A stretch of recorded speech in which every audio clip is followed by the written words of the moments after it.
Até agora, nós vimos toda essa trajetória, desde que Deus, lá no Monte Sinai, ele vai levantar duas testemunhas, Moisés e Arão.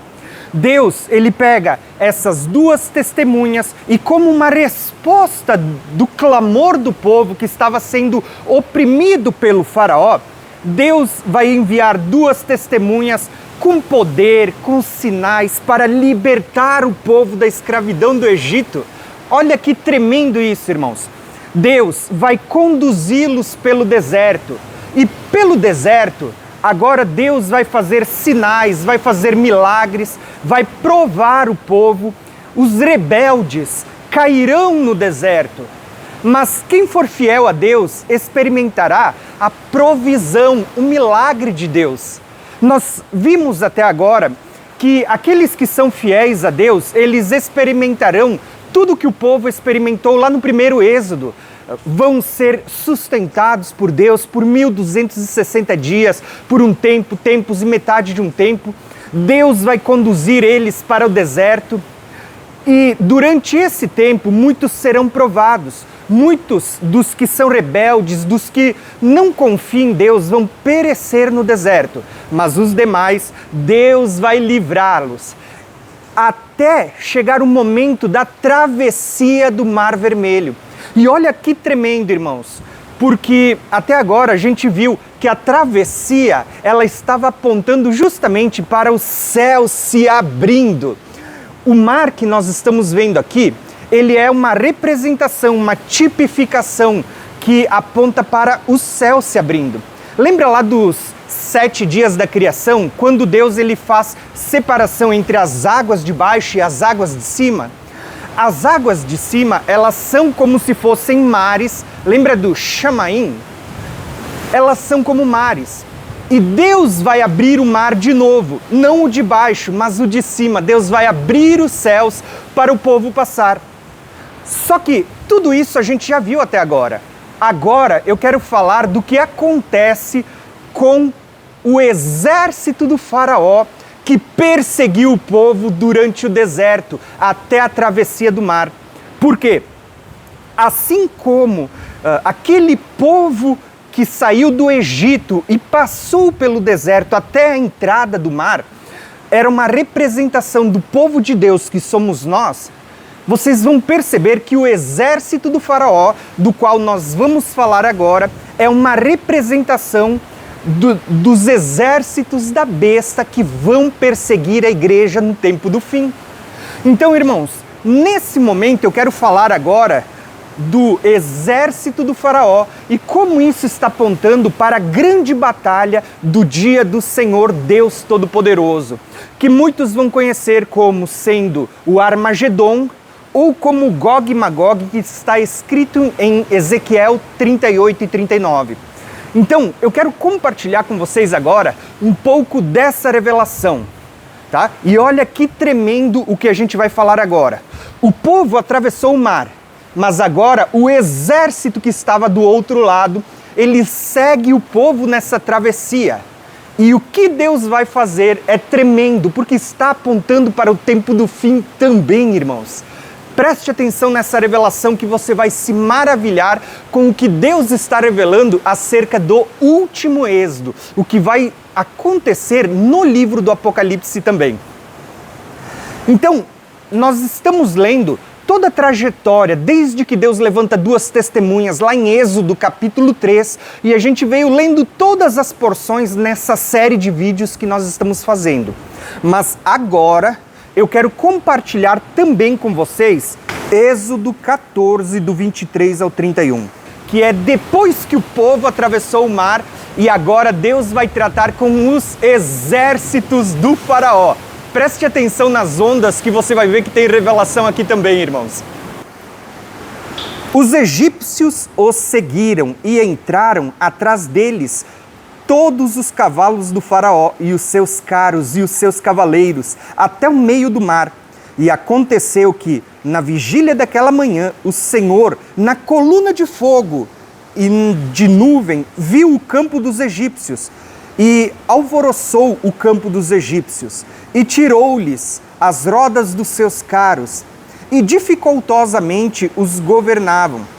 Então disseram os egípcios: fujamos da face de Israel, porque o Senhor por ele peleja contra os egípcios. E disse o Senhor a Moisés: estende a tua mão sobre o mar, para que as águas tornem sobre os egípcios, sobre os seus carros e sobre os seus cavaleiros. Então Moisés estendeu a sua mão sobre o mar, e o mar retornou a sua força ao amanhecer.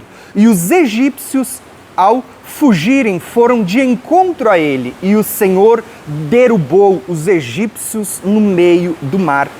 Porque as águas, tornando, cobriram os carros e os cavaleiros de todo o exército do faraó, que os haviam seguido no mar, e nenhum deles ficou. Mas os filhos de Israel foram pelo meio do mar seco, e as águas foram-lhe como muro, a sua mão direita e a sua esquerda. Assim o Senhor salvou Israel naquele dia da mão dos egípcios, e o Israel viu os egípcios mortos na praia do mar.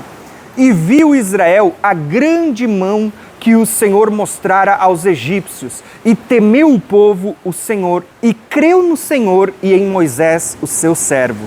Então, nesse momento, eu quero começar a narrar para vocês como foi a travessia do Mar Vermelho no primeiro Êxodo, para vocês entenderem o que Deus estava deixando revelado para o último Êxodo. Depois que Deus, por meio de Moisés, abre o mar para o povo passar e o povo adentra no mar, você vai ver que o exército do faraó, ele estava prestes a alcançar o povo. E naquele momento, a Bíblia diz que uma coluna de nuvem e uma coluna de fogo, aonde estava o anjo do Senhor que os acompanhou pelo deserto, passou de diante do povo para a parte de trás e fez separação entre o povo de Deus e o exército do faraó. Mas o que é o detalhe, irmãos? Porque a Bíblia vai dizer que o próprio anjo do Senhor pelejou contra o exército do faraó. E o anjo do Senhor, ele era luz para o povo de Deus, mas densas trevas e escuridão para o exército que vinha atrás. E aqui está o grande detalhe, porque a Bíblia diz que o Senhor estava naquela coluna de fogo e coluna de nuvem que acompanhava o povo. Quando Deus ele abre o mar e o povo passa, o exército do faraó ele tenta seguir o povo. Mas agora Deus vai pelejar contra o exército do faraó e vai dar um fim a esse exército. E é interessante, irmãos, porque o exército do faraó que se reuniu para perseguir o povo é o mesmo que agora vai perecer nas águas do mar. Por quê? Deus abriu para o povo passar, mas agora Deus vai matar esse exército nas ondas do mar. O próprio exército do faraó, quando vê o mar aberto e eles começam a perseguir, eles vão começar a declarar acerca de tudo que Deus está fazendo. Fujamos da face de Israel, do povo. Fujamos do povo, porque o Senhor por eles peleja contra os egípcios. Eles reconhecem, é Deus que está cuidando deles. Detalhe, irmãos, olha só o que o texto ainda diz na porção que a gente leu. O Senhor derrubou os egípcios no meio do mar. Para os filhos de Israel, quando eles passaram por meio do mar a seco, as águas foram como se fosse um muro à sua direita e um muro à sua esquerda. Eles tiveram literalmente, como a gente leu nos episódios passados, um caminho no meio do mar para o povo de Israel passar, até que eles chegassem do outro lado com os pés enxutos para cantar o hino da vitória. Ah, vocês já lembraram do louvor, né? Mas realmente nós já vamos ler no próximo episódio exatamente isso, o Cântico de Moisés, e como esse cântico também aparece no livro do Apocalipse. E no Cântico de Moisés, vocês vão ver que Moisés está glorificando a Deus, porque Deus deu livramento do exército do faraó. Agora, a pergunta que fica é, se no primeiro êxodo, Deus ele vai abrir o mar para o povo passar, no último êxodo, isso mostra os céus se abrindo, como a gente já viu. No primeiro êxodo, o faraó, ele vem atrás e depois que o povo passa, Deus agora vai tratar com o exército do faraó. No último êxodo, irmãos, o que vocês acham que esse exército representa? Tá? O que são esses exércitos com os quais Deus vai tratar depois que o povo atravessou o mar? Quem é esse exército que Deus vai fazer com que pereçam no meio do mar? E as ondas do mar vão fechar-se sobre eles. As ondas do mar vão cair sobre esse exército e vão fazer com que os egípcios moram literalmente na praia. A Bíblia diz que eles viram os corpos dos egípcios espalhados na beira da praia. Irmãos, quem é esse exército? Eu vou ler para vocês alguns textos agora para você compreender isso lá no livro do Apocalipse. E você vai começar a visualizar como essa figura do Êxodo, apontando para o livro do Apocalipse como sendo o último êxodo, é uma figura perfeita, irmãos. Preste atenção nesses textos. E o sexto anjo derramou a sua taça sobre o grande rio Eufrates, e as suas águas se secou, para que se preparasse o caminho dos reis do Oriente. E da boca do dragão e da boca da besta e da boca do falso profeta vi sair 3 espíritos imundos, semelhantes a rãs, porque são espíritos de demônios que fazem prodígios, os quais vão ao encontro dos reis da terra e de todo o mundo, para os congregar para a batalha, naquele grande dia do Deus Todo-Poderoso. Eis que venho como um ladrão, bem-aventurado aquele que vigia e guarda as suas roupas, para que não ande nu e não se veja a sua vergonha. E os congregaram no lugar que em hebreu se chama Armagedon. Quando a gente lê essa passagem de Apocalipse 16, você percebe que na sexta taça, Deus ele está anunciando que ele breve virá como um ladrão. A vinda ainda não havia acontecido aqui no período das taças. Pelo contrário, eu vou explicar isso para vocês em outra aula, porque ao meu ver, a igreja é quem vai derramar essas taças. Mas isso eu conto outro dia para vocês.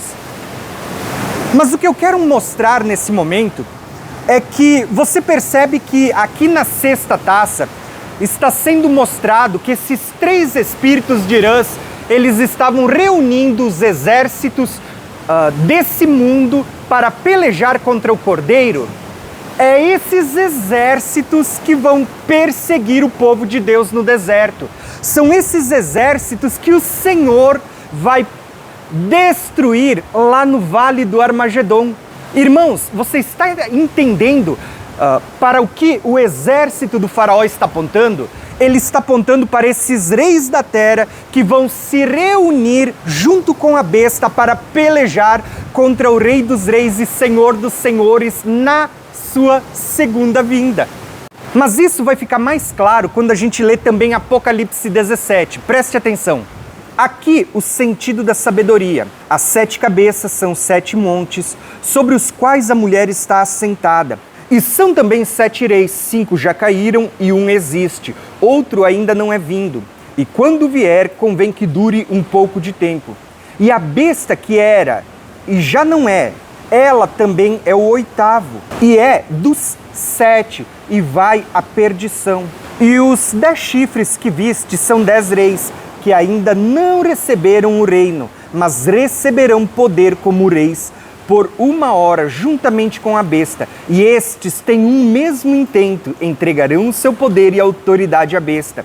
E estes combaterão contra o Cordeiro, mas o Cordeiro os vencerá, porque é o Senhor dos senhores e o Rei dos reis. E vencerão os que estão com ele, chamados, eleitos e fiéis.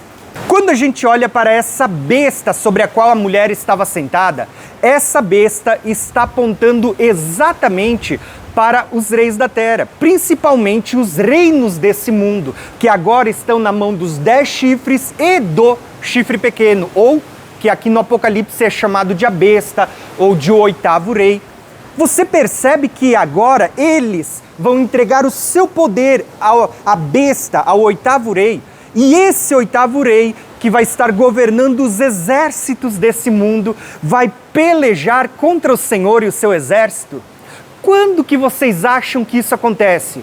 Quando Jesus vier sobre as nuvens, quando os céus se abrirem, quando o povo for arrebatado, o povo passar. Agora, o povo com o corpo glorificado vai voltar para a peleja do grande dia. É isso que está sendo revelado, irmãos. Detalhe, eu vou mostrar isso para vocês na sequência do próximo texto, Apocalipse 19. Perceberam? Apocalipse 16, 17, você vê os reinos do mundo sendo reunidos para a batalha do grande dia, que vai acontecer no Vale do Armagedon, que está revelada também lá em Gog e Magog, em Ezequiel 38. Lembrem que a guerra de Gog e Magog acontece duas vezes. Ezequiel 38 e 39 está ligado à batalha do Armagedon, que acontece aqui na segunda vinda de Cristo. Mas depois nós vamos ver que volta a acontecer de novo uma batalha de Gog e Magog no final do milênio. Então vocês vão ver isso duas vezes acontecendo esse evento. Porém, irmãos, o texto que eu quero ler com vocês agora é Apocalipse 19. E vi os céus abertos, e eis um cavalo branco, e o que estava sentado sobre ele se chama Fiel e Verdadeiro, e julga e peleja com justiça. E os seus olhos eram como chama de fogo, e sobre a sua cabeça havia muitas diademas, e tinha um nome escrito que ninguém sabia, senão ele mesmo. E estava vestido de vestes tingidas de sangue, e o nome pelo qual ele se chama é a Palavra de Deus. E seguiam-no os exércitos do céu com cavalos brancos, e vestidos de linho fino, branco e puro. E da sua boca saía uma aguda espada para ferir com ela as nações. E ele as regerá com vara de ferro. E ele mesmo é que pisa o lagar do vinho do furor da ira de Deus, do Deus Todo-Poderoso. E no manto e na sua coxa tem escrito este nome: o Rei dos Reis e o Senhor dos Senhores. E vi um anjo que estava no sol, e clamou com grande voz, dizendo a todas as aves que voavam pelo meio do céu: vinde e ajuntai-vos à ceia do grande Deus, para que comais a carne dos reis, a carne dos tribunos, a carne dos fortes, e a carne dos cavalos e dos que sobre eles se assentam, e a carne de todos os homens, livres e servos, pequenos e grandes. E vi a besta e os reis da terra e os seus exércitos reunidos para fazerem guerra contra aquele que estava sentado sobre o cavalo e os seus exércitos. E a besta foi presa, e com ela o falso profeta, que diante dele fizera sinais, com que enganou os que receberam o sinal da besta e adoraram a sua imagem. Estes dois foram lançados vivos no lago de fogo que arde com enxofre. E os demais foram mortos com a espada que sai da boca do que está assentado sobre o cavalo, e todas as aves se fartaram das suas carnes. O que é Apocalipse 19? Uma multidão que foi arrebatada e que está diante do Senhor, e que agora está preparada para as bodas do Cordeiro. Mas essa multidão que vai participar das bodas, ela vai receber vestes brancas, e antes das bodas você vê que acontece uma vinda para a peleja do grande dia, aonde o próprio Senhor, que aparece no capítulo 17 como sendo o Cordeiro, que é chamado de Rei dos Reis e Senhor dos Senhores, agora montado no seu cavalo branco, ele vem com a sua coxa escrito Rei dos Reis e Senhor dos Senhores, e ele vai pelejar contra os reis da terra. E a Bíblia diz que ele vem com as vestes tingidas de sangue, porque ele vem para pisar as uvas no lagar da ira. Você vê isso no capítulo 14 também, né? Que é a colheita dos cereais para o celeiro, fala dos santos, mas as uvas também estão sendo vindimadas para serem lançadas no lagar da ira. Você percebe que Deus estava revelando, lá naquele primeiro êxodo, quando Deus extermina o exército do faraó no mar, Deus estava apontando não só para a travessia ou para o arrebatamento, para o céu se abrindo, mas Deus estava mostrando que depois Deus ia tratar com os exércitos desse mundo, na peleja do grande dia. E da mesma forma como o exército do faraó pereceu no mar, Deus vai fazer com que os exércitos desse mundo pereçam no dia da grande ira do Senhor, quando Ele vier para pisar o lagar da ira de Deus, quando o Senhor, o Rei dos Reis e Senhor dos Senhores, vier montado no cavalo branco, com a espada que sai da sua boca, Ele vai pelejar, e a Bíblia diz que esses serão exterminados pela sua espada, e então se cumprirá o que é dito, que as aves do céu se reunirão para comer a carne de reis, de príncipes, de generais, de grandes e pequenos. Irmãos, da mesma forma como aconteceu no primeiro êxodo, aonde Deus pelejou contra o exército do faraó, vai voltar a acontecer agora no último êxodo. Só que a diferença é que lá Deus exterminou com as ondas do mar. Só que no Novo Testamento você vai ver uma grande multidão vinda do mar, vinda de todos os povos, tribos, línguas e nações. E essa grande multidão de vestes brancas é que vai executar a ira de Deus junto com o Cordeiro. Nós somos esse grande mar que vai dar fim ao exército do faraó, que na verdade a gente sabe que tipologicamente aponta para o exército da besta no tempo do fim. Irmãos, olha que revelação tremenda. E olha o detalhe, Apocalipse 12, que a gente acabou de ler, dizia que a mulher foi para o deserto e que o dragão, que é uma figura de Satanás, lançou um rio atrás da mulher. Mas olha que interessante, o que era esse rio que o dragão lançou? Era um exército. Esse rio é um exército. Mas a Bíblia diz que a terra se abriu e tragou esse rio. Irmãos, Deus está deixando figuras de linguagem para a gente entender o que está acontecendo. Quando a Bíblia diz que a terra tragou e engoliu, a gente vai dizer, tá, mas no Êxodo não foi o mar que se abriu e depois o mar que fechou e tragou os exércitos do faraó? Sim, mas essa é uma figura de linguagem e Deus usa diversas figuras de linguagem para falar. Quando a gente for ler daqui a pouco o cântico de Moisés, depois que eles atravessaram o mar, e depois que Deus exterminou o exército do faraó, você vai perceber que esse cântico está ligado ao novo cântico no tempo do fim. E qual é o detalhe, irmãos? Quando a gente olha para tudo isso, você vai ver que lá no verso 12 do cântico de Moisés, Deus está revelando que Deus abriu a terra e a terra tragou o exército do faraó. Saiba, irmãos, que quando a gente fala do mar ou a gente fala da terra, Deus está usando uma figura de linguagem para falar dos grandes abismos na profundeza dos mares ou na profundeza da terra, que tragou o exército. E eles vão ser lançados no grande abismo, que fala da morte, do Sheol. Olha que tremenda essas revelações, irmãos. Então, saiba de uma coisa. Você percebeu que, diferente das demais aulas, essa você tem atrás de nós um mar agitado. Muito provavelmente você vai perceber, porque eu estou falando mais alto, as ondas estão aparecendo nesse áudio.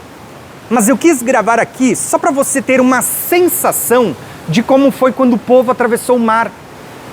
O mar agitado, ele se abriu por causa da glória e do poder de Deus. Mas quando Moisés tira o seu braço, o mar agora se fecha também por causa da providência de Deus. E o mar agitado é quem vai dar cabo ao exército do faraó. Quando a gente olha para um mar agitado, a gente está vendo aqui o furor das ondas do mar. Você está vendo aqui a ira das ondas se manifestando contra os rochedos, contra as baías.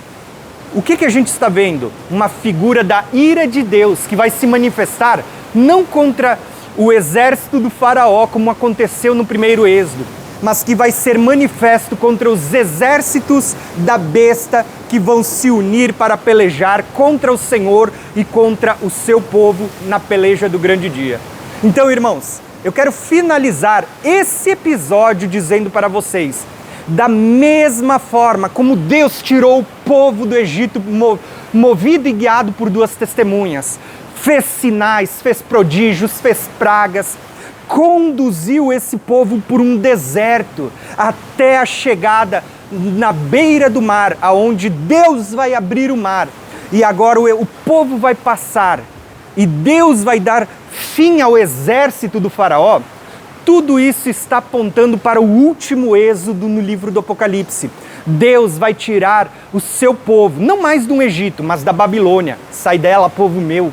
Deus vai fazer as mesmas pragas, os mesmos sinais. Deus vai levantar 2 testemunhas no tempo do fim, com o mesmo poder para transformar água em sangue, para fazer quantas pragas quiserem e para conduzir o povo para o deserto, para ser sustentado durante um tempo, tempos e metade de um tempo, durante 1260 dias, até chegar no momento da travessia do mar.